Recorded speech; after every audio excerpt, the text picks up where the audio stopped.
The Rhodesian Ridgeback, the African lion hound. Beautiful dogs, aren't they?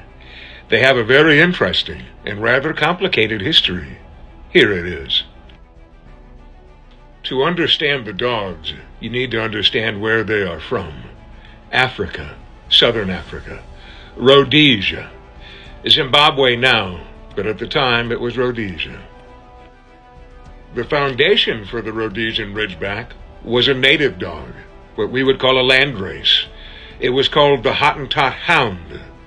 It was a small, vicious dog, only about 18 inches at the shoulder, but it was known for its tenacity when hunting everything from baboon, hyena, right up to the lions.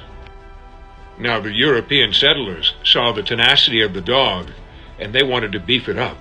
So they brought a lot of different dogs from many different places into the mix. Some of those dogs we no longer have with us, like the Cuban Mastiff. The Cuban Mastiff, or the Dogo Cubano. Also, the Boer Hound, from the Boer people from the Netherlands. Both of those breeds were foundational at various points to create the Rhodesian Ridgeback.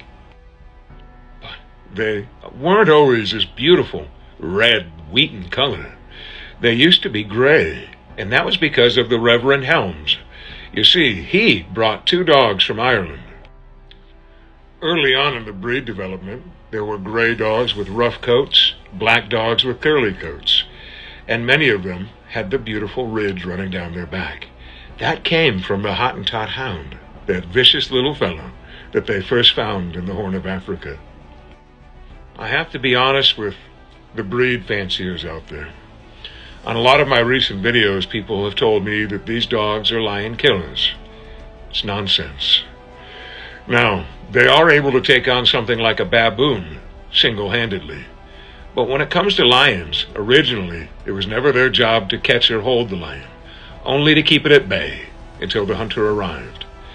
This dog has everything from bloodhound to Irish wolfhound to the Dogo Cubano to many other breeds, but ultimately it was utilized as a hound to track with its nose, to find its prey, and then to chase it and hold it until the hunter arrived. In the 1950s, a couple by the name of the O'Briens from Arizona imported 6 dogs from Southern Africa.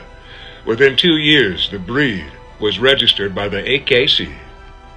To this day, they make phenomenal companion dogs, and some people still utilize them in the hunt.